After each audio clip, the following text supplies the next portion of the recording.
नमस्कार। अभी अभी हम डायमेंशंस ऑफ एथिक्स ही पढ़ रहे थे। इनकी लास्ट वीडियो में हम वही पढ़ रहे थे और वो वीडियो ज़्यादा लंबा ना हो जाए इसी वजह से हमने इसको दो भागों में बांट दिया। तो हमने सबसे पहले क्या किया था, एक केस स्टडी ली थी डॉक्टर की, जहाँ किसी गांव में बीमारी फैल गई है और एक नई दवाई आई है जो कि बहुत महंगी है, सरकार द्वारा उपलब्ध नहीं कराई जा रही है। तो इस परिस्थिति में डॉक्टर को क्या करना चाहिए, नैतिकता के आधार पर उसको कुछ निर्णय लेने। और यदि वो चिकित्सक सिविल सेवक के पास चला जाता है, उस जिले के कलेक्टर के पास चला जाता है और आप उस जिले के कलेक्टर हैं, तो आप उस परिस्थिति में उसको क्या सलाह देंगे या किस प्रकार से इस स्थिति से निपटेंगे। तो उन सिचुएशंस को ध्यान में रखते हुए हम देख रहे थे कि यदि नियमों के हिसाब से चलेंगे तो क्या होंगे, परिणामों के आधार पर यदि हम चलते हैं तो क्या होता है। तो इन सब में हम डायमेंशंस ऑफ एथिक्स को लेकर के आए थे। तो जो डायमेंशंस ऑफ एथिक्स को जब हम लेकर के आए थे तो हमने देखा था कि जो नैतिकता के जो आयाम है वो एक विचारधाराओं के आधार पर होते हैं, दूसरा शाखाओं के आधार पर। शाखाओं के आधार पर दोबारा से तीन प्रकार के हो जाते हैं, नॉर्मेटिव एथिक्स यानी मानकीय नैतिकता, मेटा एथिक्स यानी कि अधिनीति शास्त्र, और एप्लाइड एथिक्स यानी व्यावहारिक नीति शास्त्र। यदि हम नॉर्मेटिव एथिक्स को यदि हम लें तो दोबारा से नॉर्मेटिव एथिक्स को भी तीन भागों में बांट सकते हैं। मानकीय नैतिकता को तीन भाग कौन कौन से हैं? सबसे पहला है डीओंटोलॉजी, जिसको परिणाम सापेक्षवाद, नियमवाद या कर्तव्यवाद भी कह सकते हैं। दूसरा उसमें था टीलियोलॉजी, जिसको कि हम प्रयोजनवाद या परिणाम सापेक्षवाद कह सकते हैं। और उसमें तीसरा था वर्च्यू एथिक्स यानी कि सद्गुण नीति शास्त्र। जो डीओंटोलॉजी थी, परिणाम सापेक्षवाद जो था, परिणाम निरपेक्षवाद जो था, उसमें हमने इमैनुअल कांट को पढ़ा, गीता को पढ़ा और फिर उसके बाद में उसमें अंतःप्रज्ञा को पढ़ा, अंतःप्रज्ञावाद को, इंट्यूशन को, फिर उसके बाद टीलियोलॉजी का अध्ययन किया। और अभी भी टीलियोलॉजी से संबंधित चीजें लिखी हुई भी हैं, तो आपको पता ही है, तुरंत ही अध्ययन किया है। अब हम नेक्स्ट चलते हैं किस पर? वर्च्यू एथिक्स पर। जो नॉर्मेटिव एथिक्स में ही वर्च्यू एथिक्स है उसको समझने की कोशिश करते हैं कि वर्च्यू एथिक्स क्या है या सद्गुण नैतिकता क्या है। तो जो सद्गुण नैतिक नीति शास्त्र है या वर्च्यू एथिक्स है, इसमें तीन व्यक्तियों का नाम प्रमुखता से जुड़ा हुआ है। और तीन कौन है? वही ग्रीक के दार्शनिक सबसे फेमस और सबसे महान जिनको मानते हैं। और उन तीनों के नाम क्या क्या हैं आपको पता ही है, सुकरात, प्लेटो, अरस्तु। तो वर्च्यू यानी कि सद्गुण,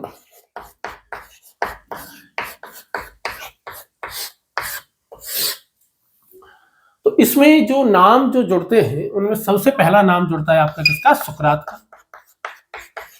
सोक्रेट्स जिनको कहते हैं। सुकरात के बाद कौन आ जाएगा आपका? सुखदिन। सुखदिन नहीं, सुकरात के शिष्य थे प्लेटो, और प्लेटो के शिष्य कौन थे? अरस्तु, अरिस्टोटल जिनको कहते थे। प्लेटो को ही बहुत से लोग अफलातून भी कहते हैं। प्लेटो को बहुत से लोग क्या कहते हैं? भारत में अफलातून भी कहते हैं। तो इन्होंने सद्गुण का सिद्धांत दिया, सद्गुण नीति शास्त्र की बात कही। तो क्या है वर्च्यू एथिक्स? भारत से यदि आप किसी का नाम इसमें जोड़ना चाहें तो आप महात्मा गांधी जी का नाम जोड़ सकते हैं। महात्मा गांधी का नाम इसमें जोड़ सकते हैं आप। इसमें इन्होंने क्या कहा वर्च्यू एथिक्स के बारे में या सद्गुण के बारे में, इनके क्या विचार थे, सद्गुण के बारे में इनका क्या कहना था? सद्गुण के बारे में इनका ये कहना था कि कोई भी नैतिक मूल्य है, हम बार बार उसको सीख रहे हैं और निरंतर और कठोर अभ्यास से जब वो किसी के व्यक्तित्व का हिस्सा बन जाता है तो उसे हम क्या कह देते हैं? सद्गुण कह देते हैं। सुकरात का बहुत ही फेमस डायलॉग आपको पता ही होगा, है ना, virtue is knowledge, knowledge is virtue. इन दोनों में अंतर होता है, टॉपिक 5 में समझेंगे। तो ये सारी की सारी बातें हैं। यानी कि हम मान लो कि साहसी बनना चाहते हैं, हम चाहते हैं कि हमारे अंदर साहस का या न्याय का गुण आ जाए, या समानता का गुण आ जाए या नैतिकता का गुण आ जाए, तो जो भी कोई गुण है, वैसे तो ये सब गुण आते हैं तो नैतिकता अपने आप आ जाती है। तो इन सब को हम क्या करेंगे, जैसे हम क्या करना बनाना चाहते हैं, किसी को साहसी बनाना चाहते हैं, तो क्या करना चाहिए, उस विशेष व्यक्ति को बार बार उन परिस्थितियों में डाला जाना चाहिए जहां साहस का प्रदर्शन जहां साहस का प्रदर्शन करने की आवश्यकता होती है। जब बार बार निरंतर इस प्रकार की परिस्थितियों में उसको डाला जाएगा, तो इस प्रकार की परिस्थितियों में डालने से क्या होगा, धीरे धीरे उसमें साहस का गुण विकसित हो जाएगा और फिर कोई भी परिस्थिति होगी वो ऑटोमेटिक क्या प्रदर्शित करेगा, साहस का ही प्रदर्शन करेगा।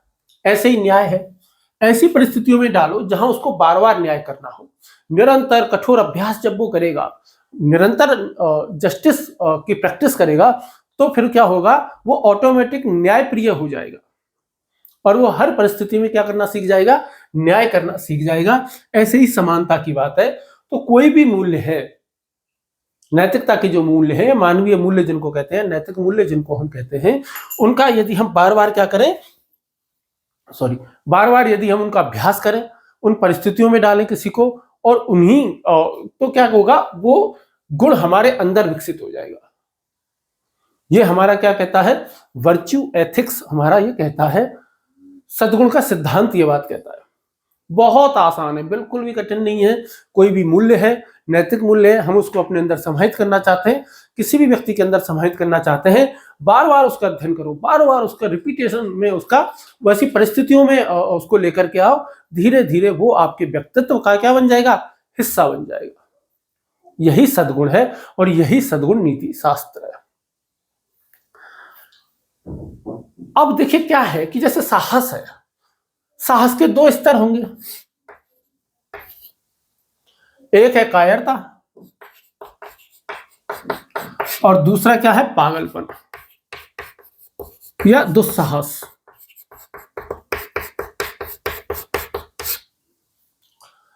साहस इसके बैलेंस की स्थिति है, साहस क्या है, इसके बैलेंस की स्थिति है।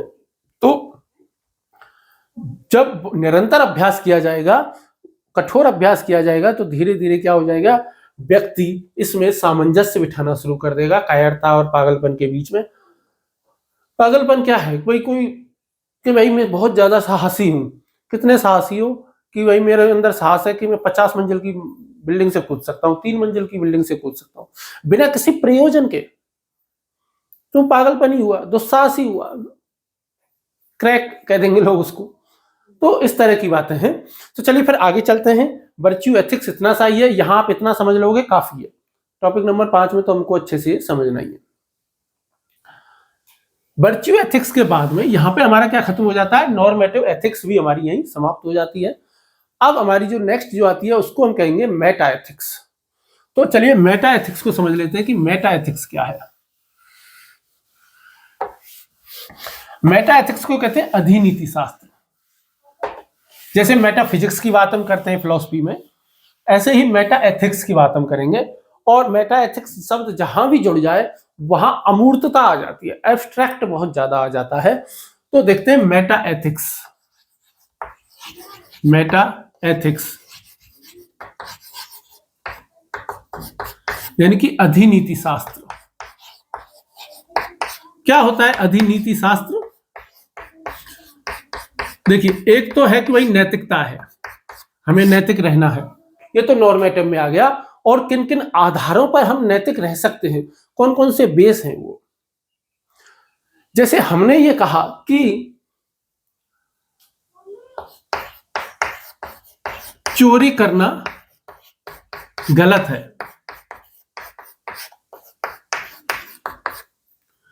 परोपकार करना सही है,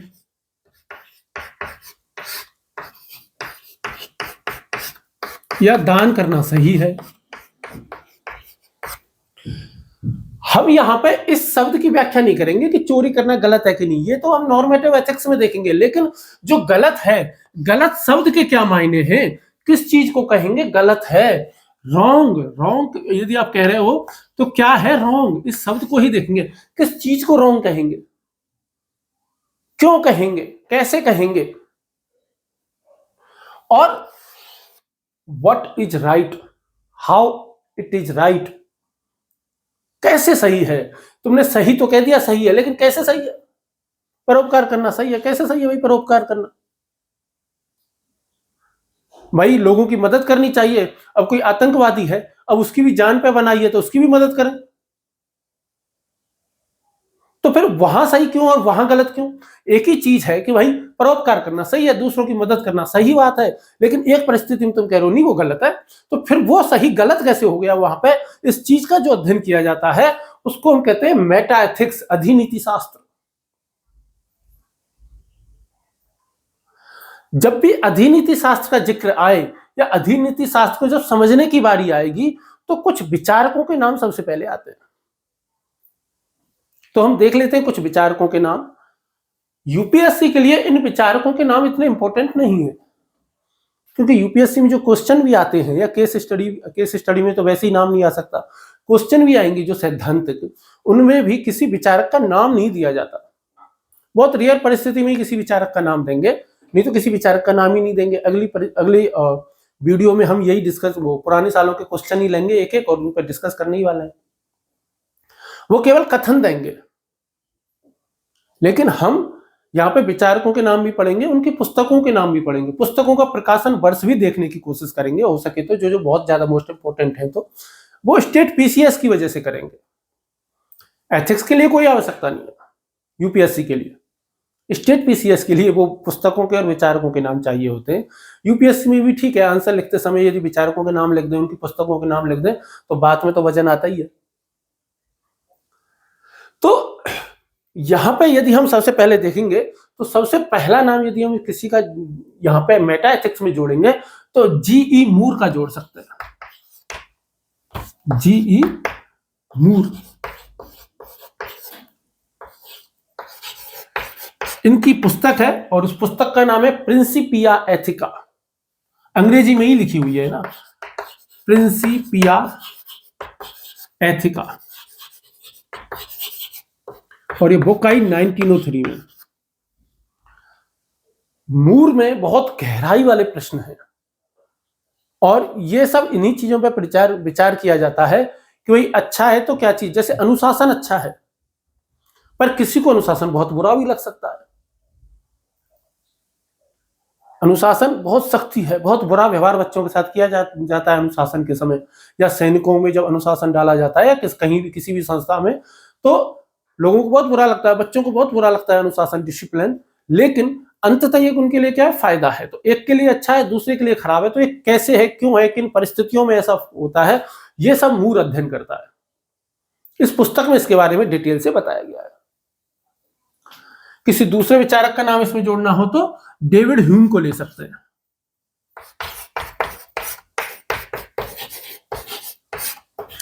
डेविड ह्यूम ने एक थ्योरी दी जिसको कहते हैं कॉज एंड इफेक्ट।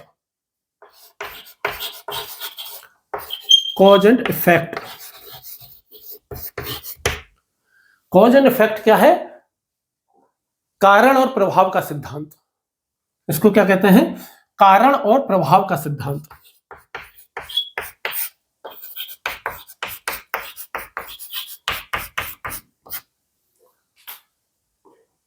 ये किसने दिया? डेविड ह्यूम ने दिया। और इनकी जो पुस्तक का नाम है, पुस्तक का नाम है a treatise of human nature. A treatise of human nature, जो कि आई थी आपकी 1740 में। A treatise of human nature.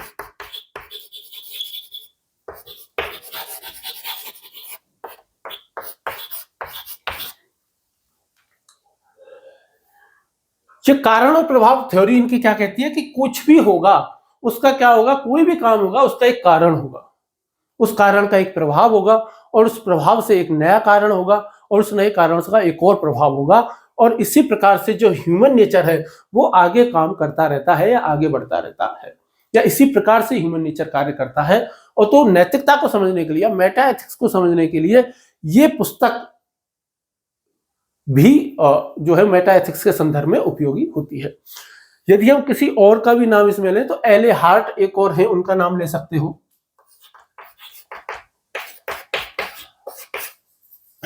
AJ air का नाम हम ले सकते हैं यहां पे।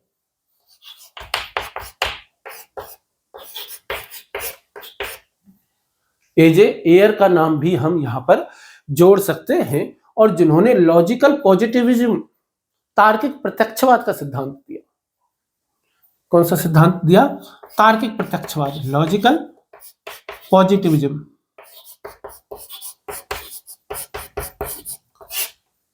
इनकी जो बुक है उस बुक का नाम है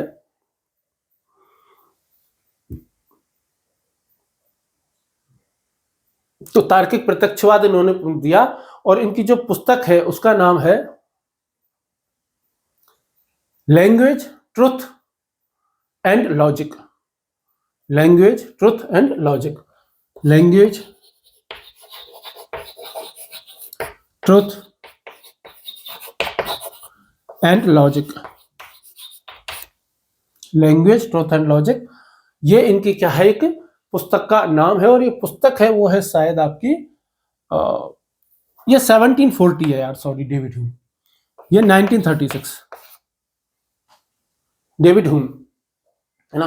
डेविड ह्यूम डेविड ह्यूम की जो बुक है ये तो 18वीं सदी का विचारक है डेविड ह्यूम, तो 1740 में होगा इसका, ठीक है। 1940 में नहीं हो सकता क्योंकि ये 18th सेंचुरी का विचारक है, इंग्लैंड का है, इंग्लिश में इसके विचार हैं। और एजे एयर जो है वो अभी हैं, नवीन ही है। तो तार्किक प्रत्यक्षवादी, language, truth and logic book इन्होंने लिखी। और एले हार्ट भी एक विचारक है, डेविड ह्यूम है, जी मूर है, इतने बहुत है चार।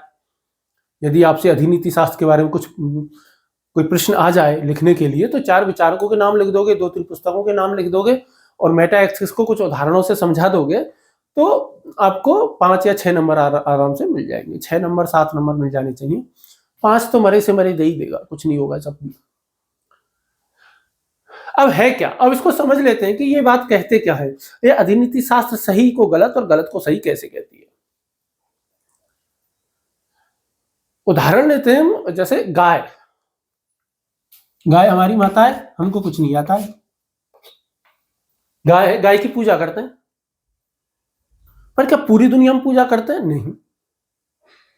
कुछ जगह गाय का मांस खाया भी जाता है। अब एक स्थान ऐसा है जहां गाय की पूजा करना, गाय की पूजा क्या है, सही है, और वहीं और गाय का अपमान करना गलत है। गाय का अपमान करना ही गलत है। और एक दूसरी जगह भी है जहां हम क्या कहते हैं, गाय का मांस खा रहे हैं और वो मांस खाना भी सही है। तो हम इसको क्या कहेंगे, सांस्कृतिक। तो हम क्या कहेंगे कि भाई नीति शास्त्र में संस्कृति ये बताती है, संस्कृति ये तय करेगी कि कोई भी चीज सही है या गलत है, कि संस्कृति भी सही और गलत पर प्रभाव डालेगी। कि यदि एक संस्कृति में तो ऐसा होगा कि ये चीज सही है, दूसरी संस्कृति में वो चीज गलत हो जाएगी। उदाहरण के तौर पर जो बुर्का है, इस्लाम में सब वाह वाह करेंगे, कोई लड़की बुर्का पहनेगी तो वाह वाह कितनी अच्छी लड़की है और बहुत बढ़िया और ये सब। और वहीं पेरिस में कोई ऐसा करेगा, मिलान में कोई ऐसा करेगा, वीनस में कोई ऐसा करेगा, या न्यूयॉर्क में कोई लड़की ऐसी करेगी जो कि बहुत ओपन कल्चर से रिलेट करती है, तो लोग उसकी इतनी वाहवाही नहीं करेंगे। लोग कहेंगे क्या है, पागल है क्या। इसीलिए मेटा एथिक्स ये कहती है कि पुरस्कार उस व्यक्ति को नहीं दिया जाता, पुरस्कार हमेशा अच्छे कार्य के लिए नहीं दिया जाता। जरूरी नहीं कि आप में क्वालिटी है, आप योग्य हो, आप बहुत नैतिक हो तभी आपको पुरस्कार मिले, नहीं। पुरस्कार केवल कैसे दिया जाएगा कि उस कल्चर के हिसाब से आप सही हो कि नहीं, या जो पुरस्कार देने वाले लोग हैं उनके हिसाब से आप सही काम कर रहे हो कि नहीं काम कर रहे हो। उनको सही लगेगा तो देंगे, और उनको लगेगा गलत है तो वो नहीं देंगे। जैसे कि कोई आतंकवादी संस्था है, संस्था तो क्या कहना, उनको आतंकवादी जो संगठन है, वो यदि कोई व्यक्ति आतंकवाद के लिए काम कर रहा है तो वो उसको सराखों पे बिठाएंगे। और दूसरे देशों के लिए, दूसरे लोगों के लिए जहां वो आतंकवाद की वजह से लोग मारे जा रहे हैं, उनके लिए वो दुश्मन है, वो उसको मारने की कोशिश करेंगे, उनके लिए वो आतंकवादी है। उदाहरण के तौर पर भगत सिंह को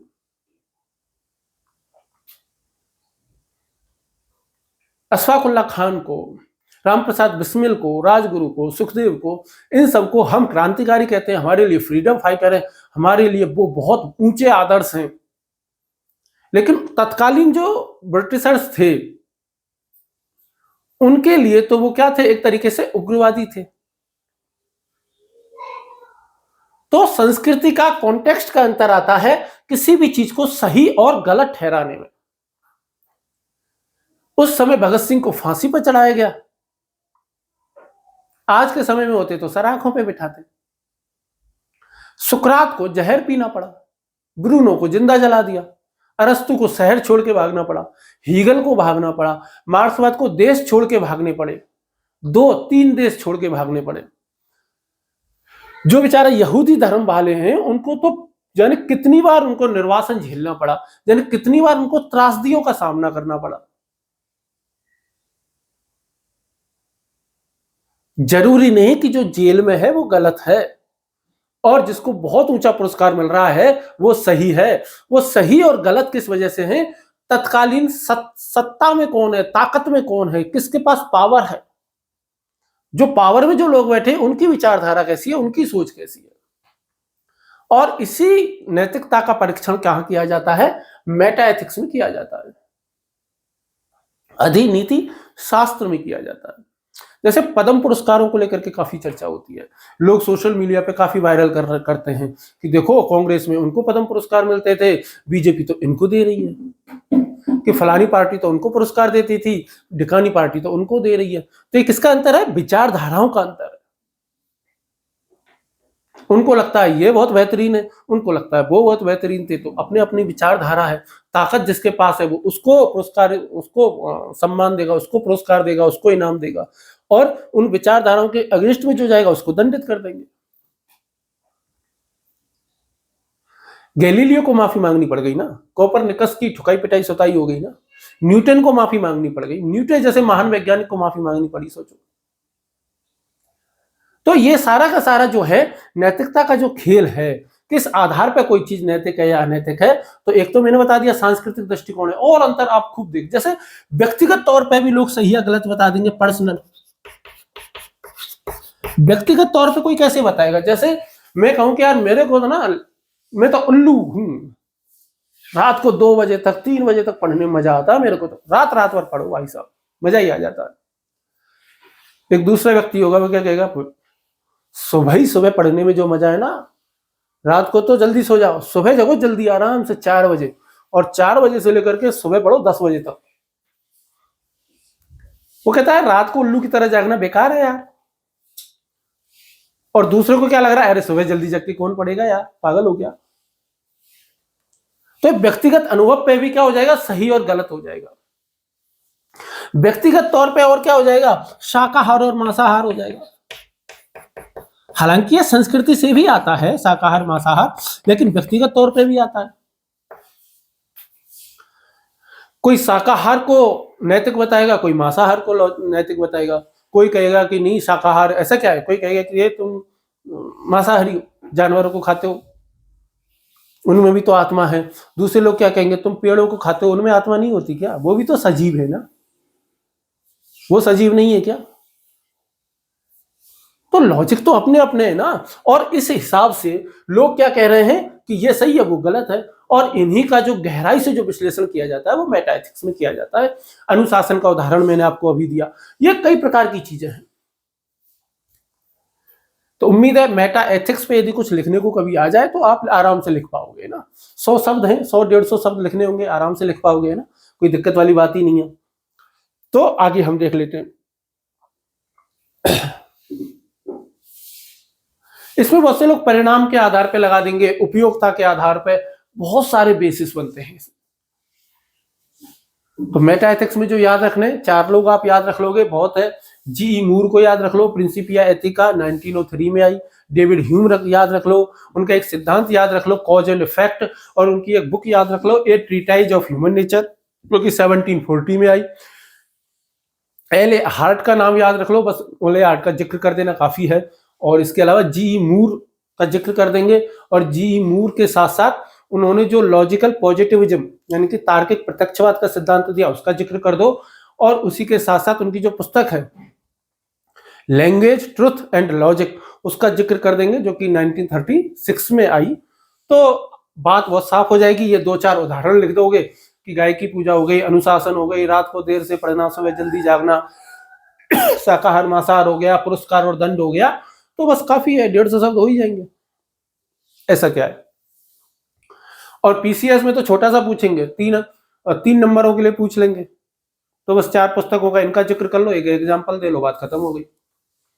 तो ये आपका क्या हो गया, मेटा एथिक्स हो गया।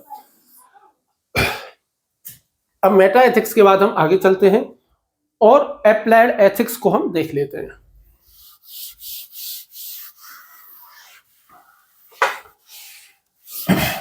जो अप्लाइड एथिक्स है, व्यवहारिक नीति शास्त्र। अब व्यवहारिक नीति शास्त्र में तो बहुत सारी चीजें हैं, ठीक है, इसमें कई सारे एग्जाम्पल आ जाएंगे आपको और बहुत कुछ है। जैसे हम अप्लाइड एथिक्स की बात हम लेते हैं, अप्लाइड एथिक्स व्यवहारिक नीति शास्त्र, व्यवहारिक नीति शास्त्र।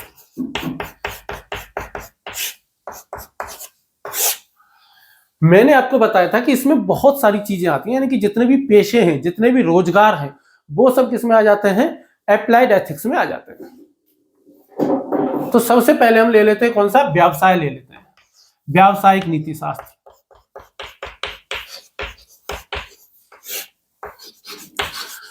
अब कोई भी बिजनेसमैन है, कोई भी बड़ी बड़ी कंपनियां हैं जो बिजनेस कर रही हैं, आपको पता है वो कितनी नैतिक है और कितनी नैतिक नहीं है। इसमें आपको एग्जाम्पल लिखने हो 2 बड़ी कंपनियों के, तो आप किसके लिख सकते हो, एक तो वॉलमार्ट का लिख लो, एक अडानी ग्रुप का लिख लो।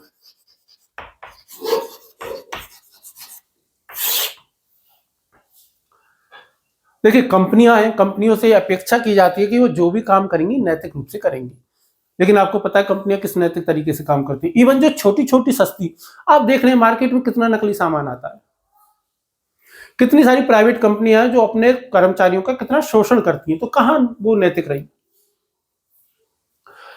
वॉलमार्ट है, इसका एग्जांपल यूं है कि अमेरिकी कंपनी है, रिटेल चेन है, कितने सारे देशों में ये भ्रष्टाचार करती है, अमेरिका में कितने सारी जगह। ये क्या करती है, अपने हिसाब से नियम बनाती है। ये क्या करेगी, किसी भी देश में गई, वहां पे कोई बड़ा शहर है, कोई जगह है, वहां पे जाके अपना मॉल खोल दिया, रिटेल का सामान मिलता है पूरा।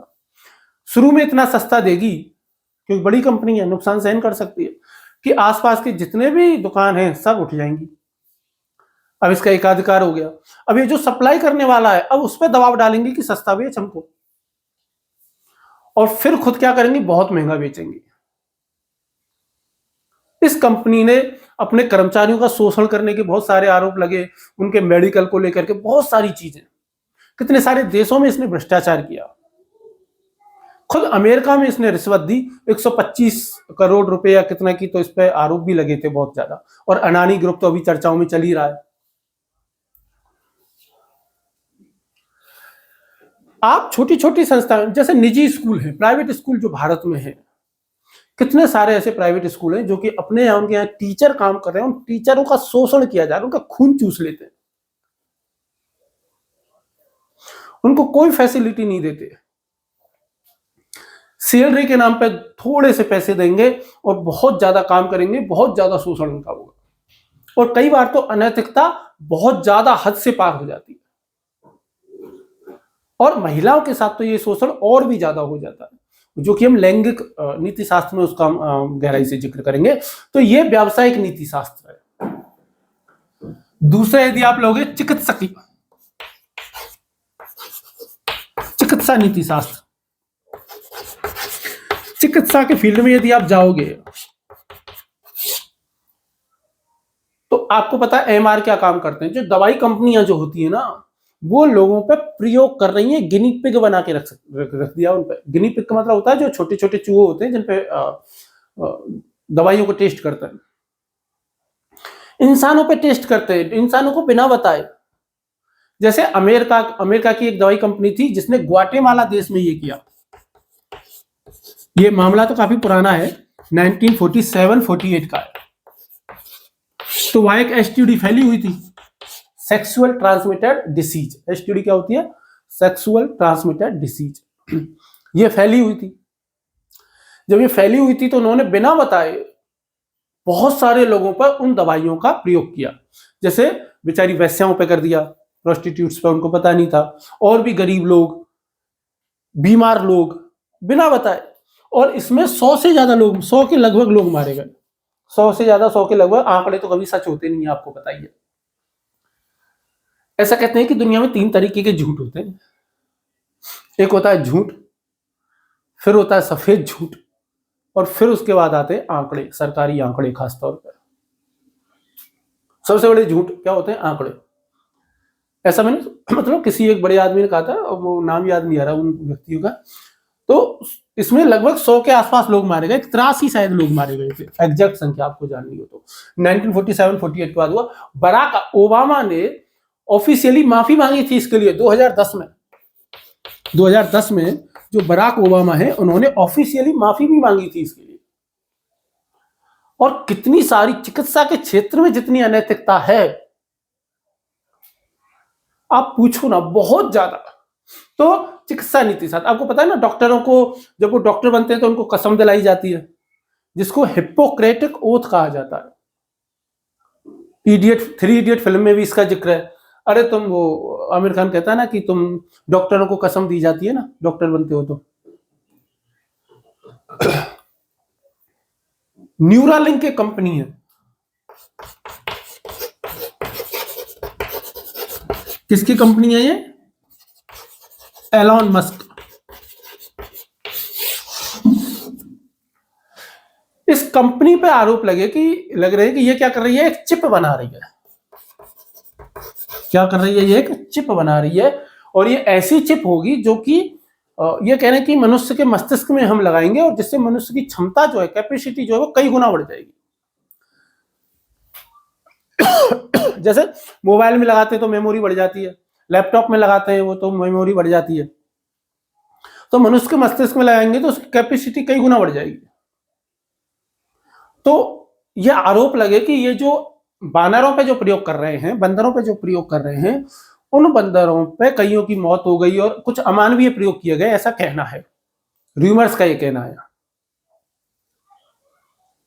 कुछ का ये भी कहना है कि जो उनकी चिप की वजह से कुछ बंदर जो हैं, वो 10वीं के स्टूडेंट जितनी क्षमताएं हासिल कर चुके हैं, वो 10वीं की परीक्षाएं, 10वीं के लॉजिक वाले जो क्वेश्चन है वो सॉल्व कर सकते हैं। तो नैतिकता के फील्ड में ये चिकित्सा नीति शास्त्र में भी इसको ले सकते हो, न्यूरालिंक के उदाहरण को, व्यावसायिक नीति शास्त्र में भी ले सकते हो।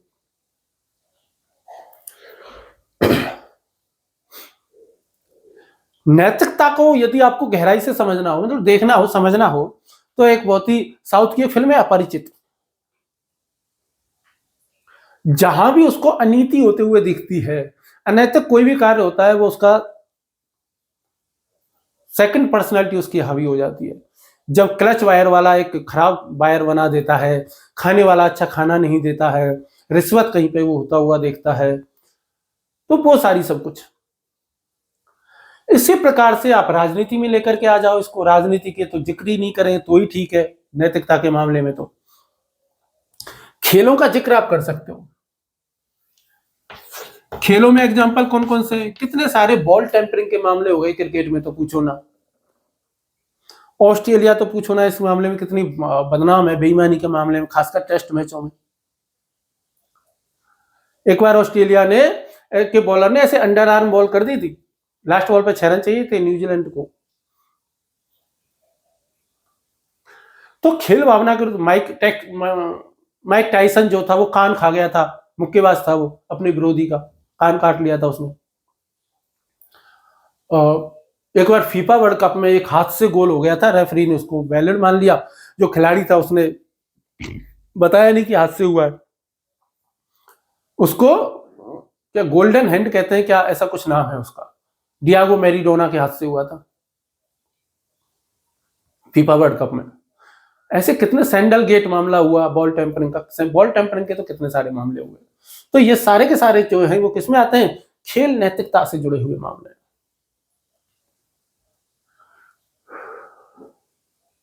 और इनको ही हम क्या कहते हैं, अप्लाइड एथिक्स। पत्रकारिता की बात तो पूछो ही ना, कितने सारे कांड ऐसे होते हैं, कितने सारे जर्नलिस्ट ऐसे होते हैं कि बस पैसे कमाने के लिए काम करते हैं, सच से उनको कोई लेना देना नहीं है। जैसे अभी हाल ही में जो फिल्म आई है वो साबरमती नाम की, विक्रांत मैसी की, उसमें भी तो यही दिखाया गया है कि पत्रकार किस तरीके से, चैनल मालिक किस तरीके से काम कर रहे हैं। एक और फिल्म है घायल, सनी देओल की, सेकंड घायल, जो है घायल बन सके। तो ये सारी की सारी चीजें जो है वो किससे जुड़ी हुई हैं, नैतिकता से जुड़े हुए मामले हैं। और इन सब का अध्ययन हम व्यवहारिक नीति शास्त्र में, अप्लाइड एथिक्स में करते हैं। चलिए आगे चलते हैं। अप्लाइड एथिक्स के बाद अब हम जो विचारधाराओं के आधार पर जो 4 प्रकार की नैतिकता होती हैं, कौन कौन सी होती है 4 प्रकार की। पहली होती है आपकी मार्क्सवादी नैतिकता, दूसरी आपकी कौन सी होती है, लैंगिक नैतिकता या फ्रायडवादी नैतिकता, तीसरी आपकी है लैंगिक या फ्रायडवादी वो हो गई, और चौथी आपकी क्या हो गई, नस्लीय नैतिकता। तो उन पर भी हम चर्चा कर लेते हैं थोड़ी सी। तो सबसे पहले हम कौन सी ले लेते हैं, जो विचारधाराओं के आधार पर नैतिकता है, उसमें मार्क्सवादी नीति शास्त्र ले लेते हैं। मार्क्सवादी नीति शास्त्र, वैसे तो कार्ल मार्क्स के विचार आपको पता ही है, बहुत ज्यादा इसमें बताने की आवश्यकता है नहीं, और जब हम कार्ल मार्क्स को पढ़ेंगे तब और बहुत ज्यादा डिटेल से पढ़ेंगे ही। मार्क्सिस्ट एथिक्स,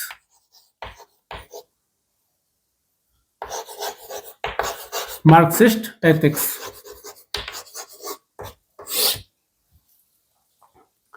जब भी मार्क्सिस्ट एथिक्स की बात आए तो वही पूंजीवाद, वही डूज एंड डोंट्स, वही अमीर गरीब का झगड़ा। ठीक है, दुनिया के मजदूरों एक हो जाओ, खोने के लिए तुम्हारे पास केवल जंजीरें हैं, पाने के लिए पूरी दुनिया पड़ी हुई है। तो इनकी 2 पुस्तकों का जिक्र आप हमेशा कर दें। एक तो आपको पता ही है दास कैपिटल,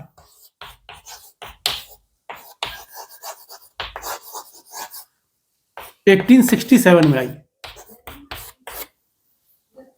दास कैपिटल में दास का मतलब क्या है, कमेंट बॉक्स में बताओ। मैंने पहले बताया हुआ है अपने किसी वीडियो में। तो दास कैपिटल में दास का मतलब क्या है ये बताना है ना। एक और पुस्तक है इनकी जो कि इन्होंने किसके साथ लिखी थी, फ्रेडरिक एंजल के साथ मिलकर के लिखी थी। और जो फ्रेडरिक एंजल के साथ लिख करके जो इन्होंने जो पुस्तक लिखी थी, उस पुस्तक का नाम क्या है बता सकते हो आप? नहीं, अरे बताओ ना, मार्क्सिस्ट जाएंगे वह कम्युनिस्ट आएंगे, तो कुछ ऐसा ही पुस्तक का नाम होगा, बता दोगे कि मैं बताऊं?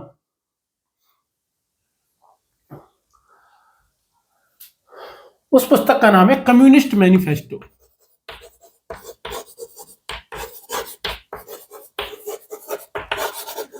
अरे भाई, इस पुस्तक ने तो पूरी दुनिया में बवाल मचा दिया था। आपको इस पुस्तक का नाम नहीं पता? और ये पुस्तक आई 1848 में, आज तक बवाल मचा रही है भाई। कम्युनिस्ट मैनिफेस्टो किसके साथ मिलकर के लिखी थी इन्होंने, फ्रेडरिक एंजल के साथ में, फ्रेडरिक एंजल।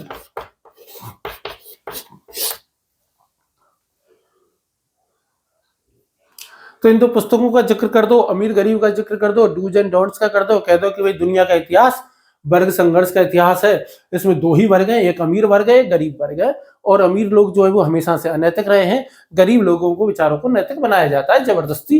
हालांकि मार्क्स का यह मानना है कि मनुष्य मूलतः परोपकारी होता है। लेकिन अब विस्तार से हम मार्क्सवादी जो नैतिकता हम आगे पढ़ेंगे टॉपिक 5 में, वही देखेंगे। और वो कहते हैं कि जैसे अमीरों ने सिखाया कि चोरी करना पाप है ना, ये अमीरों ने सिखाया है जबरदस्ती गरीबों को, ताकि गरीब उनके पैसा ना चुरा सके, वो सारे संसाधनों पे कब्जा कर सके। तो ये सारी की सारी बातें हैं। ठीक है, तो जब भी मार्क्सवादी नैतिकता की बात आएगी तो हम ये 2 पुस्तकों का जिक्र कर देंगे और अमीर गरीब और ये सारी की सारी थ्योरी लिख देंगे। ठीक है, चलिए आगे बढ़ते हैं। और आगे बढ़ते हुए हम इसमें किसको जोड़ते हैं, फ्रायडवादी नैतिकता को। सेकंड नंबर पे हम किसको ले लेते हैं, फ्रायडवादी नैतिकता। फ्रायडवाद, फ्रायड वादी नीति शास्त्र को ले लो या नैतिकता, कुछ भी जो आप लिखना चाहो। तो इसका तो पता ही आपको, सिगमंड फ्राइड, मनोविज्ञान की दुनिया में इनका बहुत ज्यादा नाम है, बहुत ज्यादा ऊंचा स्थान है, बहुत ज्यादा मान सम्मान के साथ इनका नाम लिया जाता है। और इनका एक सिद्धांत है जिसको कहते हैं मनोविश्लेषणवाद। मनोविश्लेषणवाद, और इन्होंने मनोविज्ञान की दुनिया को हिला दिया। एक सेकंड दीजिएगा मेरे को, है ना।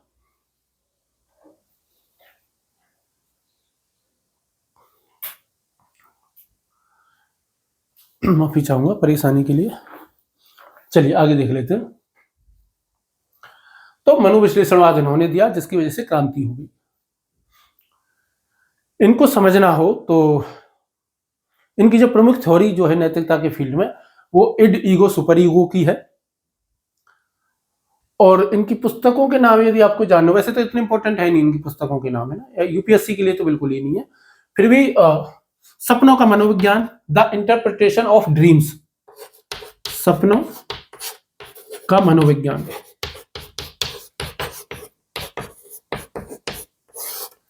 ये आई 1900 में।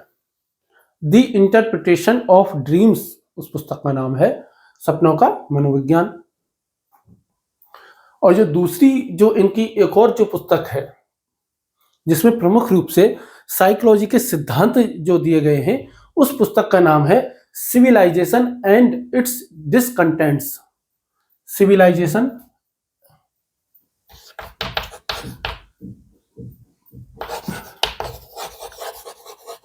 सिविलाइजेशन एंड इट्स डिसकंटेंट, और ये आई 19, इसके 10-15 साल बाद आई है। तो 1920-30 के आसपास ये जो पुस्तक है वो आई हुई है ना। तो 1930 के दशक में लिख लो या 20 के दशक में, 30 के दशक में लिख लो आप, तो ठीक रहेगा, है ना। Civilisation and its discontent. तो ये सिगमंड फ्रायड था। सिगमंड फ्रायड को जो प्रमुख रूप से जिस चीज के लिए जानते हैं ना, वो ये चीज तो है, इनकी एक अवधारणा दी इन्होंने मस्तिष्क के रूप में, उसको हम कहते हैं इड, ईगो, सुपर ईगो।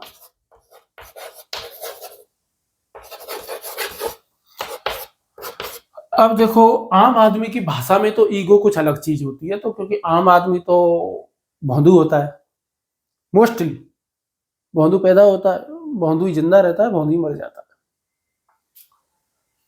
वो कभी भी चीजों को गहराई से जानने की कोशिश नहीं करता। दुनिया में होते हैं बहुत से लोग, कहीं से कुछ सुन लिया, देख लिया, बस उसी की नकल करने लग गए। उनको कोई मतलब नहीं है इसका मतलब क्या है, इसका अर्थ क्या है, इसके मायने क्या है, मैं जो बोल रहा हूं इसके वास्तविकता में अर्थ क्या निकलता, उनको कोई मतलब नहीं है। वो बस यूज करना शुरू कर देते हैं। कोई भी उनको ऐसा लगा कि यार वो आदमी बोलता है तो मैं भी बोलूंगा। जैसे आजकल सोशल मीडिया पे नहीं है, कच्चा बादाम फेमस हो गया तो सब पागल हो गए, पतली कमरिया हो गया तो सब वही बकवास कर रहे हैं, फिर उसके बाद में चीन टपाक आ गया, कुछ भी आ गया, वो सब ऐसे ही पागल हो जाते हैं। वो सोचते नहीं कि इसका मतलब क्या है, कोई अर्थ है, कोई भी शब्द होगा उसको पकड़ लेंगे। जैसे एटीट्यूड शब्द का कचरा कर दिया, ऐसे ईगो शब्द का भी कचरा कर रखा है लोगों ने, पता है नहीं। अब ठीक है, अब वो क्या है कि अब इतनी गहराई से जानने की जरूरत भी नहीं है उनको। अब हमको तो इसलिए जरूरत है क्योंकि हमें परीक्षा पास करनी है। क्या हम में से कितने ऐसे लोग होंगे जिनको यदि परीक्षा पास ना करनी होती तो हम इनको इतनी गहराई से पढ़ते? ये तो कुछ ही ज्ञान पेपासु लोग होते हैं ना, जो वास्तविकता हम पढ़ते हैं, सच में पढ़ते हैं, उनको सच में मतलब जानना है। ऐसा कहते हैं कि मानव का स्वभाव है कि जिन चीजों के बारे में मानव को नहीं पता होता वो ये मान लेता है कि मुझे पता है।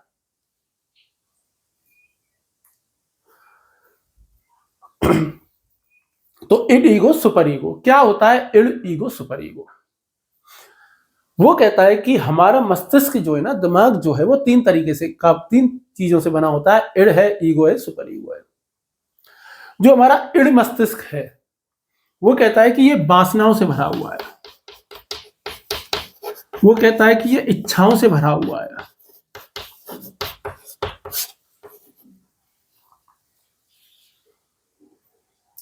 ईगो को वो कहता है कि ये क्या करता है, संतुलन का काम करता है, ये वास्तविकता की बात करता है। और जो सुपर ईगो जो रहेगा वो आपकी हमेशा ही आदर्श की बात करेगा, वो आपकी हमेशा ही नैतिकता की बात करेगा।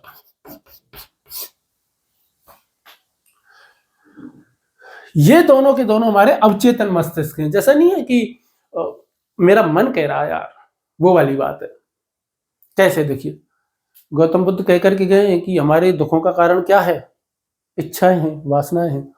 अब जब भी वासनाएं आएंगी, इच्छाएं आएंगी, लालसाएं आएंगी, तो इच्छा जागृत होगी, और जब इच्छा या तो सही रास्ते से पूरी होगी और नहीं होगी, और यदि तुम करना चाहते हो तो फिर तुम किस रास्ते पर मुड़ जाओगे, गलत रास्ते पर मुड़ जाओगे।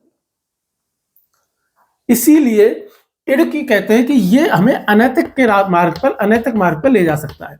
यदि कोई व्यक्ति अनैतिक मार्ग पर चल रहा है तो समझ जाना उसका इड़ हावी है, उसका क्या हावी है, इड़।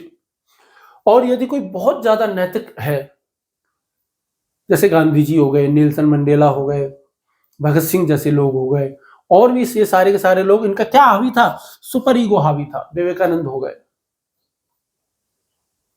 आम आदमी बेसिकली क्या होता है, इड़ से ग्रसित होता है, लेकिन सामाजिक वर्जनाओं की वजह से वो क्या होता है, ईगो में आ जाता है, और उसका ईगो वाला मस्तिष्क काम करता है।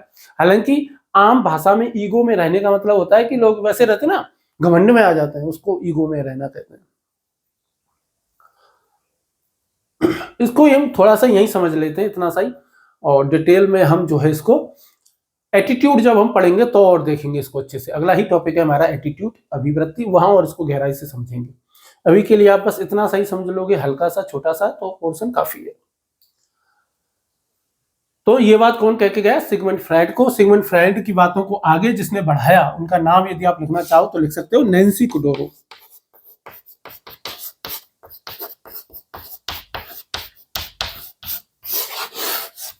नैन्सी कुडोरो ने मनोविश्लेषणवाद का विश्लेषण ढंग से किया। एटीट्यूड पढ़ते समय हम इसको और ज्यादा गहराई से देखेंगे, समझेंगे, पढ़ेंगे। अब हम देख लेते हैं क्या आपका लैंगिक नीति शास्त्र। तो लैंगिक नीति शास्त्र क्या है और लैंगिक नीति शास्त्र क्या कहता है। तो सिगमंड फ्रायड याद रहेगा, सिगमंड फ्रायड की 2 पुस्तकें याद रहेंगी, सिविलाइजेशन एंड इट्स डिस्कंटेंट्स 1930 और द इंटरप्रिटेशन ऑफ ड्रीम्स। ये तो इंटरप्रिटेशन ऑफ ड्रीम्स वाली पुस्तक का जिक्र नहीं भी करोगे तो चलेगा, ये तो मैंने ऐसी जबरदस्ती बता दी आपको। 1900 में इड ईगो सुपर ईगो है, मनोविश्लेषणवाद है, और सिगमंड फ्रायड को एटीट्यूड में और ज्यादा देख लेंगे। नैतिकता के फील्ड में तो इसका सुपर ईगो वाला जो बात है वो आपको याद रखनी है। इड ईगो सुपर ईगो नैतिक रहने के लिए कहता है कि हमें अपने सुपर ईगो को ट्रेन करना होता है, सुपर ईगो की बात सुननी होती है, और अनैतिक जो कोई व्यक्ति रहेगा तो वो अपने इड की बातें ज्यादा सुनता है। और ये दोनों ही इड और ईगो क्या है, इसके अवचेतन मस्तिष्क की बात ये कहता है, ये दोनों ही हमारे अवचेतन मस्तिष्क हैं। अब कुछ लोग और जबरदस्ती कहते हैं कि ये अचेतन मस्तिष्क है, वो अवचेतन मस्तिष्क है, जबरदस्ती व्याख्याएं खूब सारी कर लेते हैं। लोगों का क्या है, व्याख्या करने में क्या ही जाता है आखिर। तो अब हम देख लेते हैं क्या, लैंगिक नीति शास्त्र। ये आप समझ जाओ अच्छे से तो मेरे को लगता है ज्यादा फायदे में रहोगे, क्योंकि निबंध वगैरह में हर जगह ये काम में आएगा। लैंगिक नीति शास्त्र निबंध भी आ सकते हैं, और आपका जो सामाजिक मानव समाज जो एक अपना जो टॉपिक है, एक और पूरी बुक है, पूरी की पूरी बुक है अपनी, उसके लिए भी बहुत ज्यादा काम में ही आएगा। इसको आपसे रिक्वेस्ट है, लैंगिक नीति शास्त्र को अच्छे से पढ़ समझ लो। आप ऐसे में इसका जिक्र कर सकते हो, इंटरव्यू में इसका जिक्र कर सकते हो, इंडियन सोसाइटी जब हम पढ़ते हैं वहां इसका जिक्र कर सकते हो, तो कई सारी जगह ये काम में आएगा लैंगिक नीति शास्त्र। तो थोड़ा ध्यान से पढ़ेंगे लैंगिक नीति शास्त्र। तो जब भी लैंगिक नीति शास्त्र पढ़ेंगे तो आपको पता है कि भाई महिलाओं को ही केंद्र में रख करके पढ़ेंगे, क्योंकि ये कहा जाता है, ऐसा मोस्टली लोग ये कहते हैं कि पुरुषों ने जो है वो क्या किया है, मानव के इतिहास को डोमिनेट किया है, उन्होंने महिलाओं से उनके सारे अधिकार छीन करके उनको दूसरे दर्जे का नागरिक बना दिया। और ये मैं नहीं कह रहा, ये कौन कह रहा? सिमोन डी बुबुआर नाम का जो विचारक है वो कह रहे हैं। और उन्होंने पुस्तक लिखी दी सेकंड सेक्स, उसमें उन्होंने ये बात कही कि उन्होंने क्या कर दिया, महिला को दूसरे दर्जे का नागरिक बना दिया।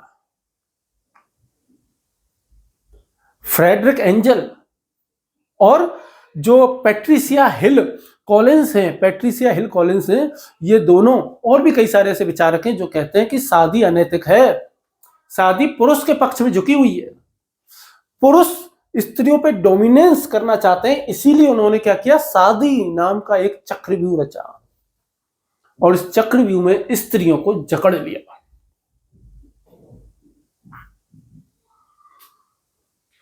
आधुनिक काल में एक बहुत ही शानदार महिला दार्शनिक विचारक हैं जिनका नाम है जूडिथ बटलर। 1990 में उन्होंने अपनी एक पुस्तक लिखी और उस पुस्तक का नाम है जेंडर ट्रबल। 1990 में आई जेंडर ट्रबल, और जिसमें उन्होंने ये बताया कि महिलाओं महिलाएं कोमल होती हैं, महिलाओं को ऐसे हंसना चाहिए, ये अब समाज जबरदस्ती सिखा देता है। सिमोन डी बुबुआर कहते हैं कि महिलाएं पैदा नहीं होती, वो बनाई जाती हैं। जैसे शिवाजी द बॉस में एक डायलॉग है ना कि दुश्मन होते नहीं, हम खुद बनाते हैं, वैसे ही कि स्त्री और पुरुष पैदा नहीं होते, मानव समाज उन्हें स्त्री और पुरुष बना देता है। ऐसे ही महिलाएं पैदा नहीं होती, उनको महिलाएं बना दिया जाता है। ये कैसे बना दिया जाता है, आप एक उदाहरण से समझ लो इस बात को। किसी भी भारतीय मिडिल क्लास परिवार का आप एक एग्जाम्पल लो। एक मिडिल क्लास फैमिली है, न्यूक्लियर फैमिली है सपोज करो। सुबह का 11 बजे का 12 बजे का वक्त समझ लो। हस्बैंड चला गया ऑफिस, ड्यूटी पे चला गया, काम पे चला गया, बच्चे चले गए स्कूल, महिला घर पे अकेली है। उस घर पे यदि कोई अनजान व्यक्ति चला गया और उसने नॉक किया और उसने पूछा ना घर में कोई है, तो पता है वो महिला क्या कहेगी? क्या कहेगी वो महिला, बता सकते हो? वो कहती है घर में कोई नहीं है। 100% की बात मैं नहीं कह रहा, अधिकतर महिलाएं क्या करेंगी, क्या कहेंगी कि नहीं घर में कोई नहीं है। हमने अपनी लड़कियों के दिमाग में, महिलाओं के दिमाग में ये बात अच्छे से ठूस दी कि तुम कोई नहीं हो।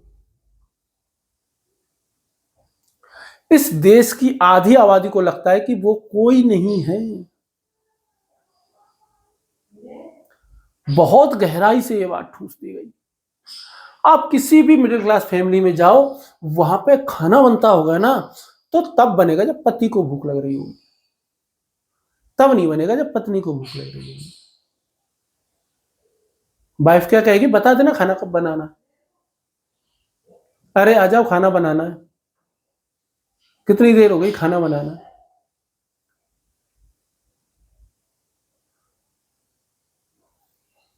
इस गहराई तक दिमाग में घुसा देना बात को, इसी का अध्ययन है लैंगिक नीति शास्त्र। ये दुनिया भर की महिलाओं के लिए है बात। अच्छा एक बात बताओ, ये सारा श्रृंगार का नाटक है, ये दुनिया भर की सारी महिलाओं के लिए क्यों है? पुरुषों के लिए तो है नहीं इतना। इतने ब्यूटी प्रोडक्ट बन रहे हैं, पुरुषों के कपड़े देखो, महिलाओं के कपड़े देखो, आप महिलाओं के करोड़ों तरीके के कपड़े हैं। ये इस जद्दोजहद में कि महिलाएं सुंदर लगें, मतलब अब क्या कहेंगे कि महिलाओं के जो बहुत जो बेसिक जो कपड़े हैं ना, उनकी भी 100 तरह की डिजाइनें आएंगी, 1000 तरीके की। क्योंकि पुरुषों ने डोमिनेंस के तहत महिलाओं को जो है वो केवल एक शरीर बना के रख दिया कि तुम कुछ नहीं, एक बॉडी हो, तुम्हारा काम है सुंदर दिखना, आकर्षक दिखना। ये दिमाग में इतनी गहराई तक ठूस दिया गया कि आज देखो, सुंदर दिखना, सुदर्शन दिखना अच्छी बात है, दिखना भी चाहिए, बट उसके लिए जबरदस्ती प्रयास किए जाए, एक्स्ट्रा एफर्ट किए जाए, और एक्स्ट्रा एफर्ट भी बहुत ज्यादा हद तक पहुंच करके किए जाए, और इस चीजों के लिए मजाक भी फिर पुरुष ही उड़ाते हैं।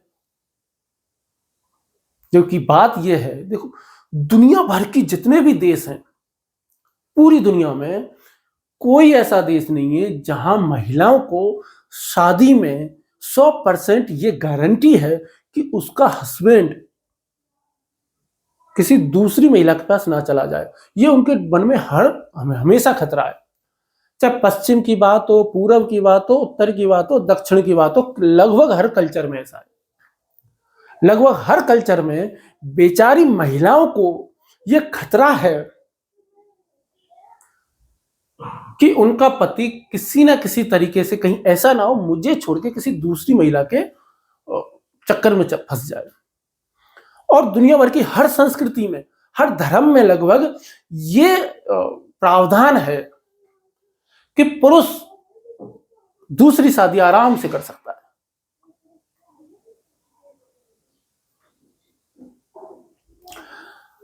एक बहुत कॉमन सी बात देख लो आप, बहुत कॉमन बात मैं आपको बताता हूं। एक पुरुष है जो अपनी 2 पत्नियों के साथ में रहता है, कोई मजाक नहीं उड़ाने वाला उसका। सोसाइटी में थोड़े हल्के फुल्के कोई मजाक कर ले उसके साथ तो ठीक है, पर वो पूरे रेस्पेक्ट के साथ जिंदगी जिएगा। इसका उल्टा सोचो आप, एक महिला है जो 2 पतियों के साथ रह रही है,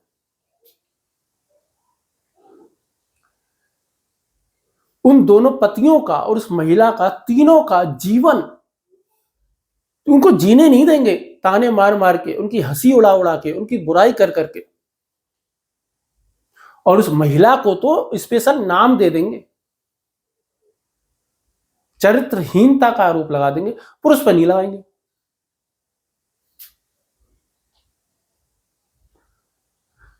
हम जितने भी पति और पत्नी के जो मजाक जो चलते हैं, पत्नी ने पति की पिटाई कर दी तो मजाक का विषय हो गया, पति ने पत्नी की पिटाई की, ये तो नॉर्मल बात है, ये तो होता रहता है बेटा, चलता रहता है।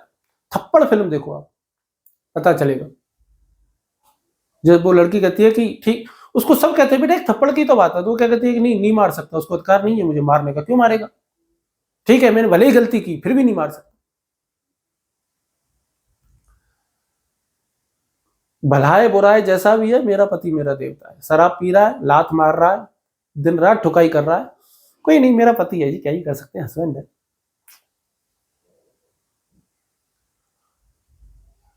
और सबसे ज्यादा यदि इसके लिए दोषी है तो माँ बाप है, जो अपने बच्चों के दिमाग में ये भर रहे हैं, खासकर अपनी लड़कियों के दिमाग में, कि भाई मैं ये कह रहा हूं, मैं दोबारा से ये बात कहता हूं, इस बात को खूब नोट कर लो आप भले ही, दुनिया का एक भी बच्चा मुझे आज्ञाकारी नहीं चाहिए, मुझे नहीं चाहिए आज्ञाकारी बच्चा। स्कूलों में जो एप्लीकेशन लिखवाते हैं ना, नीचे लिखवाते हैं ना आपका आज्ञाकारी शिष्य, ये आज्ञाकारी होना ही नहीं चाहिए। मैं चाहता हूं कि मेरा यदि स्टूडेंट हो तो वो लिखे आपका जिज्ञासु शिष्य, नहीं चाहिए आज्ञाकारी।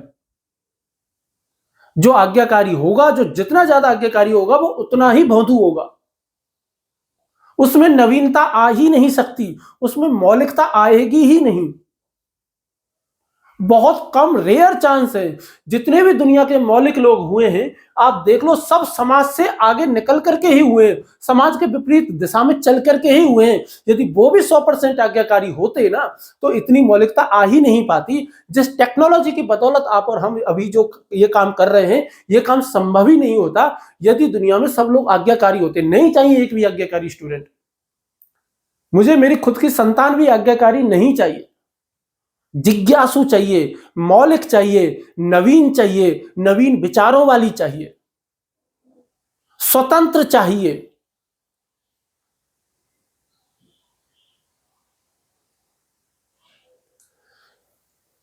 मतलब मेरे इस विचार पर बहुत लोग बहुत यह बात कहेंगे, मैं कहता हूं कि ये जो हम दिमाग में भरते हैं ना कि माँ बाप भगवान का रूप है, माँ बाप भगवान की पूजा करो, ठीक है माँ बाप बहुत कुछ करते हैं, बहुत अच्छी बात है, पर ये बहुत ज्यादा जब दिमाग में भर देते हैं ना तो फिर बच्चे जो है ना वो मौलिक नहीं रह पाते, नवीन नहीं रह पाते।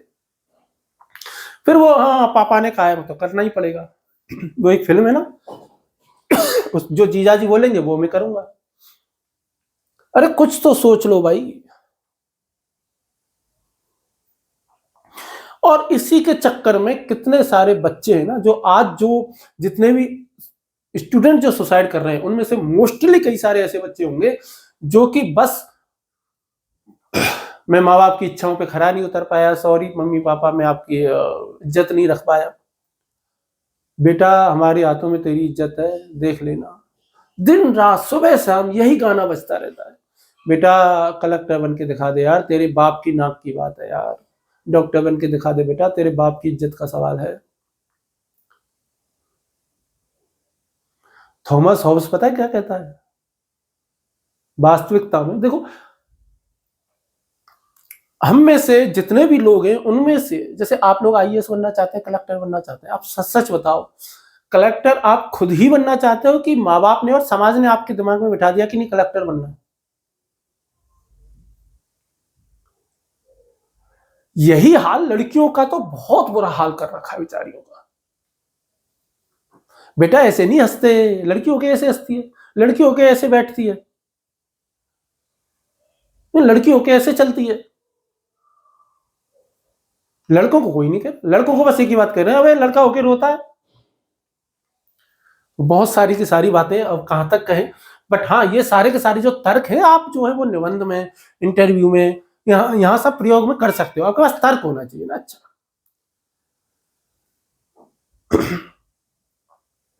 इसीलिए कहा जाता है जब हम ये सोशियोलॉजी पढ़ते हैं कि विवाह भी एक तरीके से अनैतिक संस्था है, क्योंकि पुरुष के पक्ष में झुकी हुई है। पुरुष ने कहा मैं शादी करूंगा, तेरे को तेरी रक्षा करूंगा, मैं ताकतवर हूं, तू तो कमजोर है और तू टेंशन मत ले, और पर तेरी बॉडी मेरी, और किसी की तरफ नहीं मत देखना, पर मेरी बॉडी तेरी नहीं है, मेरी बॉडी कहीं और भी जा सकती है ध्यान रखना, पर तेरी बॉडी केवल मेरे पास रहेगी।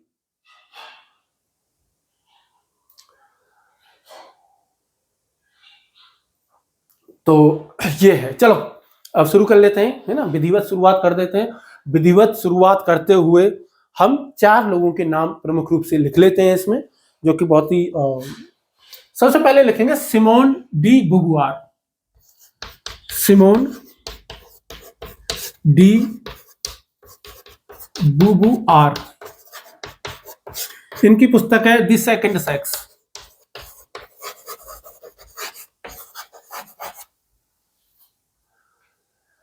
दूसरा नाम लिखेंगे हम जूडिथ बटलर का।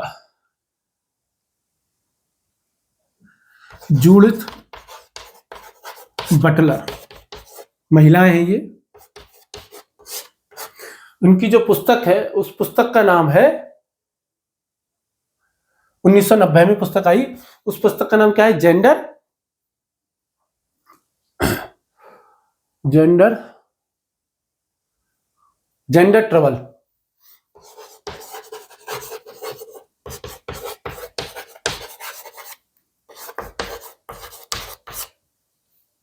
Judith Butler. एक दो नाम और लिख लेते हैं, एक है फ्रेडरिक एंजल,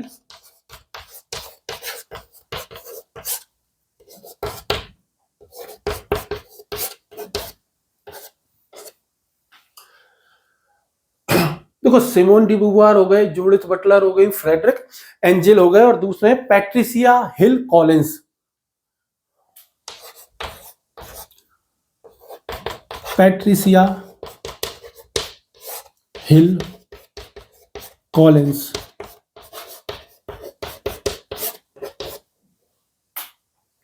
तो जो सिमोन डी बुबुआर हैं, इनकी जो पुस्तक है दी सेकंड सेक्स, और ये सेकंड सेक्स पुस्तक कब आई? 1949 में।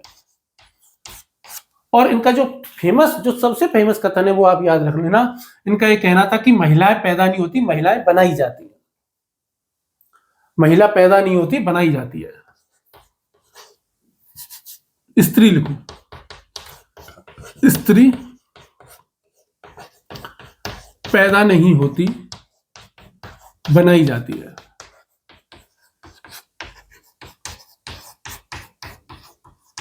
बहुत फेमस कथन है इनका। जूडिथ बटलर है, इन्होंने किसकी बात कही? फ्लूइड सेक्स की बात इन्होंने कही है। अभी हम देखेंगे FLU फ्लूइड सेक्स क्या होता है। फ्लूइड सेक्स ये हम देख लेंगे। फ्रेडरिक जो एंजल है, ये वही फ्रेडरिक एंजल है ना।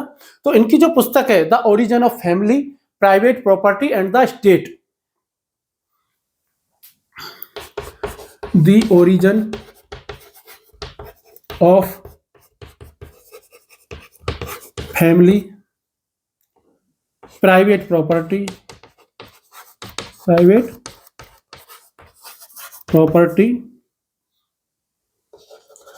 एंड द स्टेट, और पैट्रिसिया हिल कॉलिंस जो हैं, इनकी पुस्तक को यदि हम देखोगे तो नस्लीय जो हम लैंगिकता पढ़ेंगे, नस्लीय नैतिकता जो पढ़ेंगे, उसमें भी इनका जिक्र आएगा। दी ब्लैक फेमिनिस्ट,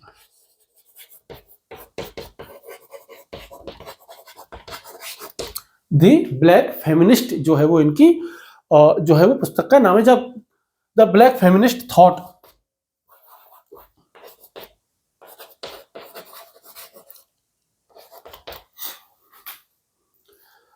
चार लोगों का जिक्र आपको अनिवार्य तौर पे करना है जब भी लैंगिक डिस्कोर्स की बात हो ना। सिमोन डी बुवार, और इनकी जो पुस्तक है उसका नाम है द सेकंड सेक्स, 1949 में आई, जिसमें उन्होंने ये कहा कि स्त्रियां पैदा नहीं होती, बनाई जाती। जूडिथ बटलर वर्तमान में ये सक्रिय हैं। इनकी पुस्तक जो है वो जेंडर ट्रबल, और इन्होंने LGBT के समुदाय के बारे में और उनके पक्ष में भी खूब लिखा है। इनका ये कहना है कि देखो, एक तो आपका बायोलॉजिकल सेक्स जो सेक्स होता है वो दूसरी बात है, जैसे मैं पुरुष हूं, पर मैं मानसिक रूप से कभी भी ऐसा भी हो सकता है ना कि मैं बीच में कभी हो सकता है कि भाई मैं गे हो सकता हूं, मैं क्यूर हो सकता हूं कि मुझे अपनी मैं ये प्रकट ही ना करना चाहिए, मतलब विचारों के आधार पर, हार्मोन्स के बेस पर मैं चेंज हो सकता हूं। ये इनका ये कहना है, फ्लूइड सेक्स की बात है। अभी संजय वांगर के बेटे वाला उदाहरण आपको पता ही होगा। फ्रेडरिक एंजल कहते, और जो पैट्रिसिया हिल कॉलिंस है, ये दोनों ही क्या कहते हैं कि विवाह एक अनैतिक संस्था है, विवाह पुरुषों के पक्ष में झुकी हुई है, और विवाह जो है वो स्त्रियों को गुलाम बनाने का प्रोसेस है कि स्त्रियों पे हम अपना काबू कर सकें। ये किसकी में बात कही है, इस यहां पर बात कही गई है। आप एक बात बताओ, स्त्रियां कोमल होती है, ये किसने बना दिया? समाज ने ही तो सिखाया। स्त्रियां केवल बच्चे पैदा करने के लिए, बच्चे पालने के लिए, घर के काम करने के लिए, ये किसने सिखाया? सोसाइटी ने सिखाया। आपको यदि स्त्रियों के डोमिनेंस के कोई एग्जांपल आप पूछ ले कि भाई तो आप बताओ कि इतिहास में कोई काम ऐसा है कि जो अकेले स्त्रियों ने किया हो। भारत में यदि आपको व्यवसाय के क्षेत्र में इसका उदाहरण देना हो तो नाम तो कई सारे हैं। एक बहुत ही बेसिक उदाहरण आप देना है लिज्जत पापड़ का,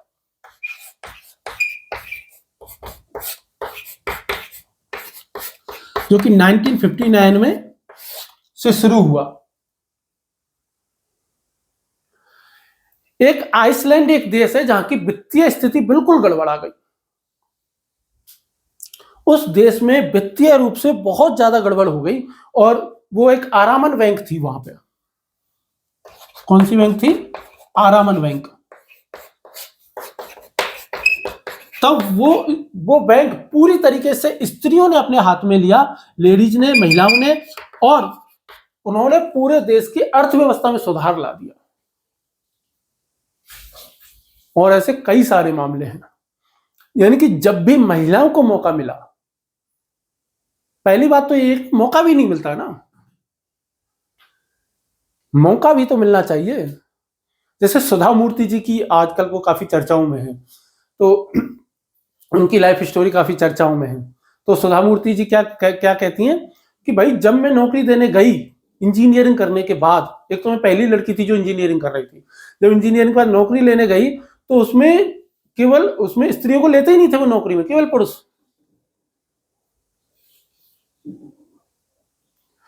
अभी भी सेना में कमीशन की बात अब आई है, अब सेना में कमीशन की बात आई है, तो अब देखना महिलाएं खूब झंडे गाड़ेंगी। जितने भी पशु समाज है, अपना जानवरों का समाज है, पक्षियों का समाज है, इनमें से ज्यादातर जो ये प्रजातियां हैं, उनमें बच्चों का जो पालन पोषण है ना, परिवार को जो पाल रहे हैं वो महिलाएं ही पाल रही हैं। जो फीमेल है, जो मादा है, वो ही पाल रहा है, मेल तो कहीं नजर नहीं आता। क्यों नहीं मेल नजर आ रहा है? क्योंकि कहते हैं कि जो मेल है वो परिवार का अनिवार्य हिस्सा नहीं है। फैमिली का अनिवार्य हिस्सा केवल और केवल मां और बेटे ही हैं। ज्यादातर प्रजातियों में महिलाओं का डोमिनेंस आपको दिखेगा। तो ये सारी की सारी बातें आप जो है वो कहां लिख सकते हो? जेंडर डिस्कोर्स में, लैंगिक नीति शास्त्र में इन सब चीजों का जिक्र जो है वो आप कर सकते हो। आप ऐसे में कीजिए, निबंध में कीजिए, इंटरव्यू में कीजिए, इंडियन सोसाइटी में कीजिए, जहां कहीं भी आपको लगे कि महिलाओं के पक्ष में, महिलाओं के सपोर्ट में कुछ लिखना है, तो ये सब बातें आप लिख सकते हो। Simone de Beauvoir, the second sex, 1949।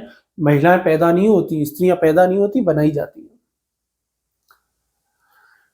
इसके अलावा और कौन है? Gender trouble, 1990, Judith Butler. महिलाओं को कोमल समाज बनाता है, महिलाओं को महिला समाज बनाता है कि हंसना नहीं है और पुरुष तो मजबूत होते हैं, ये सारी की सारी बातें, ऐसे नहीं हंसना।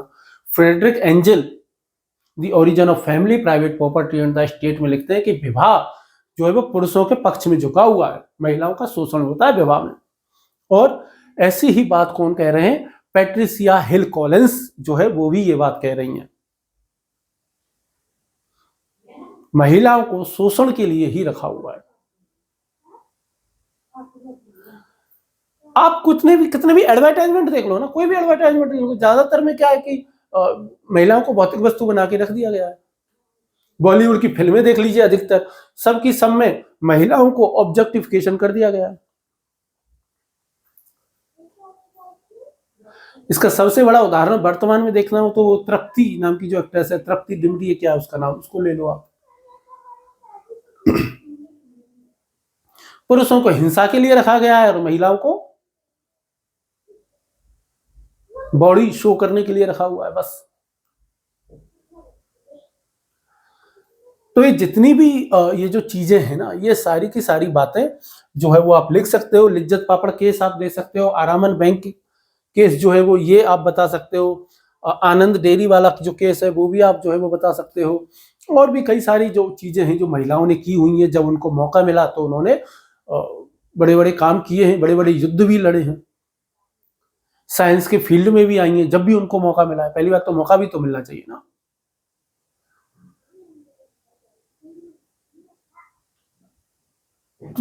दूसरी बात एक ये भी है ना, जब आप किसी के दिमाग में बचपन से ही ये बैठा दोगे कि बेटा तू तो बस शादी के लिए, तू तो शादी करके घर चली जाएगी बेटा, तू दिन रात उसको ये नहीं सिखा रहे कि बेटा नौकरी भी करनी है तेरे को, तुझे कोई पर्सनल आइडेंटिटी बनानी है। पहले बाप के नाम से पहचानी गई, फिर बेटों के नाम से पहचानी जा रही है, अपना नाम तो कभी आया ही नहीं। ये सारी की सारी बातें हैं। ठीक है, खत्म करें। आगे हम और देख लेते हैं कौन सा? नस्लीय नैतिकता। थोड़ा सा नस्लीय नैतिकता और देख लेते हैं, बस छोटा सा, फिर ये हम डायमेंशंस ऑफ एथिक्स खत्म करेंगे। और जो नेक्स्ट वीडियो जो मैं शुरू करने वाला हूं वो हम पिछले सालों के जो क्वेश्चंस हैं, एक क्वेश्चन मैंने देखो सारे क्वेश्चन पोस्ट कर दिए, उनको पढ़ लेना, लिख लेना, क्योंकि एक एक क्वेश्चन में यहाँ बोर्ड पे लिखूंगा नहीं है ना, तो उसके इंपॉर्टेंट चीज लिखूंगा, उसको डिस्कस करेंगे कि आंसर कैसा बनाया जाना चाहिए। और फिर उसके बाद हमारा टॉपिक नंबर 2 यानी कि एटीट्यूड शुरू हो जाएगा। कोई भी सवाल, कुछ भी क्वेश्चन हो तो पूछना मत भूलना।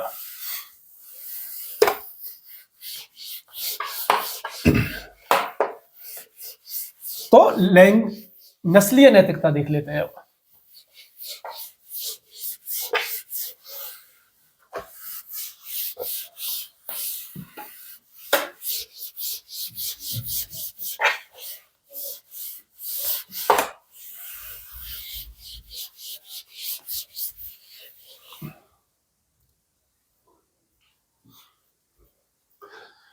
नस्लीय नैतिकता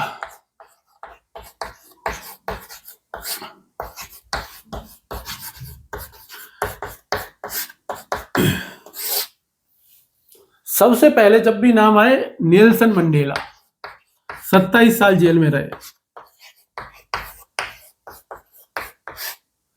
महात्मा गांधी साउथ अफ्रीका में काले गोरों के बीच में जो भेदभाव हो रहा था।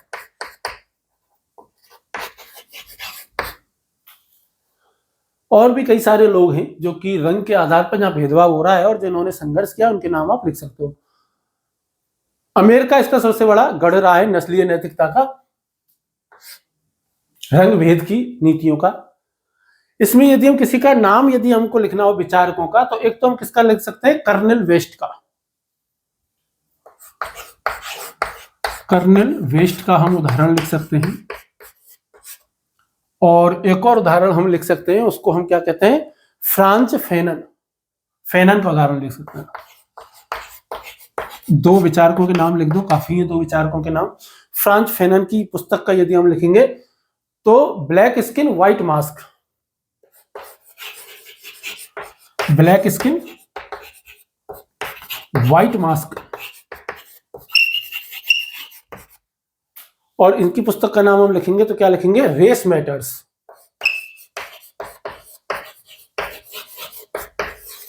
रेस यानी कि नस्ल की बात ये हो रही है, और ये पुस्तक आई है 1993 में। अश्वेतों के लिए आपको पता है कि अश्वेत मुक्ति आंदोलन चले हैं। आपको पता है ना, अमेरिका में 19वीं सदी तक अधिकार नहीं थे ना, वोट डालने का अधिकार नहीं था, समानता का अधिकार नहीं था, सार्वजनिक स्थानों पर उनके अधिकार उतने नहीं थे जितने गोरे लोगों के थे, काले लोगों के उतने अधिकार थे ही नहीं। नेल्सन मंडेला 27 साल जेल में रहे, गांधी जी को ट्रेन से फेंक दिया गया।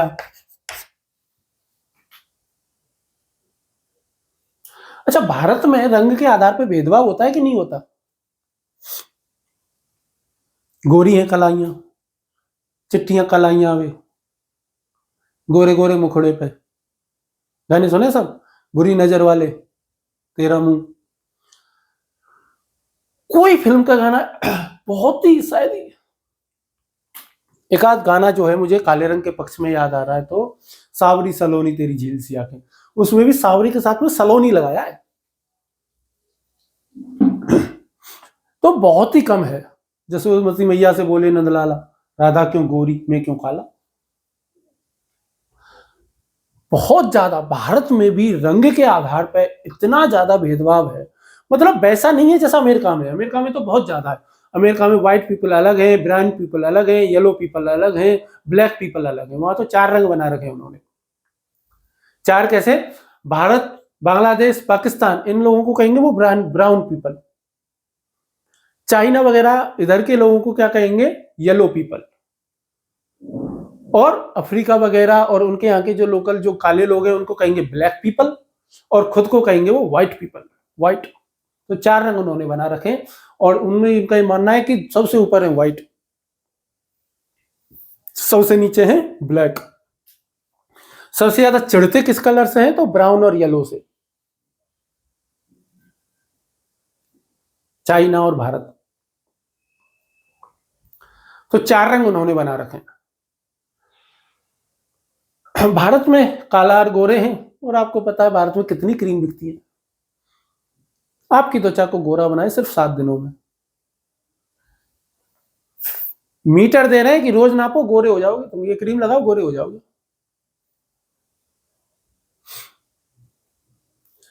लड़का लगाने लगा तो लड़के से कहा, छी लड़का होके लड़कियों की क्रीम लगाता है, तू मर्द है, मर्दों वाली लगा तब गोरा होगा तू, लड़कियों की क्रीम से तू गोरा नहीं होगा, तू मर्दों वाली लगा।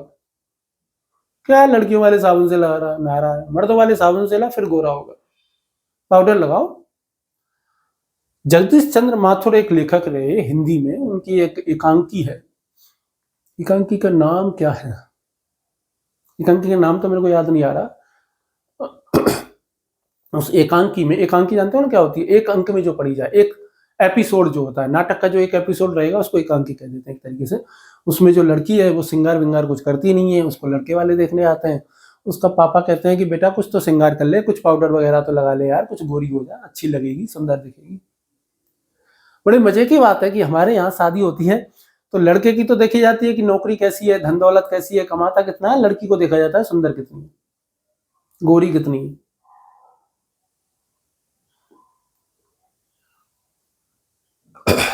कार्ल मार्क्स ने तो कहा था कि देश के मजदूरों एक, दुनिया के मजदूरों एक हो जाओ, खोने के लिए तुम्हारे पास केवल जंजीरें हैं, पाने के लिए पूरी दुनिया पड़ी है। लड़कियों पे भी यही बात लागू होती है, दुनिया की लड़कियों एक हो जाओ। एक हो जाओ का मतलब अपने पैरों पे खड़ी हो जाओ। नहीं तो समाज तुम्हारा ऐसे ही शोषण करता रहेगा, तुम्हें बच्चा पैदा करने की मशीन बना के रख देगा। पैरों पे खड़े होना सबसे ज्यादा जरूरी है, जिम्मेदार बनो। शादी हो तो ये ना देखा जाए कि बस सुंदरता एक पैमाना ना हो, लड़की कितनी योग्य है वो भी देखा जाए। और वो दूसरे लोग क्यों देखे, तुम देखो, मैं योग्य हूं तो मुझे देखना है लड़का कैसा है। तो बहुत सारी चीजें यार, छोड़ो। तो ये सब है ना। अब ये नस्लीय भेदभाव है तो आप इसमें काफी कुछ लिख ही दोगे मेरे ख्याल से। एक ब्लैक पावर मूवमेंट चला, अश्वेतों के लिए कई सारे आंदोलन चले, तो ये सब कुछ है। बहुत ज्यादा डिटेल में मैंने बता दिया, हालांकि इतनी ज्यादा डिटेल में बताने की आवश्यकता थी नहीं, फिर भी मैंने सारा सब कुछ बता दिया है। अब मैं आपके लिए यहाँ पे केस स्टडी का भी एंड कर देता हूँ, जो डॉक्टर प्रियम शर्मा वाली केस स्टडी थी कि भाई अब उसको ये डायमेंशंस ऑफ एथिक्स पढ़ लिए, अब उसको कैसा फैसला लेना चाहिए। तो सबसे पहले मैं बता देता हूं कि यदि वो डॉक्टर डीओंटोलॉजी के हिसाब से फैसला लेगा तो क्या लेगा, क्या ले सकता है। तो डीओंटोलॉजी के हिसाब से यदि उसको फैसला लेना होगा तो वो क्या करेगा कि भाई नियमों को, जो नियम है उनके हिसाब से काम करेगा। उसको कैसे काम करना है, नियमों के हिसाब से कार्य उसको करना है। यदि वो अंतःप्रज्ञावाद के आधार पर काम करता है, तो डिओंटोलॉजी में कौन थे, इमैनुअल कांट थे, गीता थे। अंतःप्रज्ञावाद में कौन थे, हेनरी सिजविक थे, WD रॉस थे। तो अंतःप्रज्ञावाद के हिसाब से यदि वो काम करता है तो उसको क्या काम करना चाहिए, मैं बता देता हूं। केवल दवा कंपनी से बात करनी चाहिए कीमत घटाने के लिए, कीमत घटाने हेतु पत्र लिख सकता है वो, ठीक है। उपयोगितावाद के आधार पे क्या कर सकता है, यूटिलिटेरियन या टेलियोलॉजी। उपयोगितावाद, Jeremy Bentham, John Stuart Mill. तो वो क्या कर सकता है कि भाई सरकार से या एनजीओ से मदद मांगनी चाहिए। एनजीओ और सरकार से क्या करें, मदद मांगे,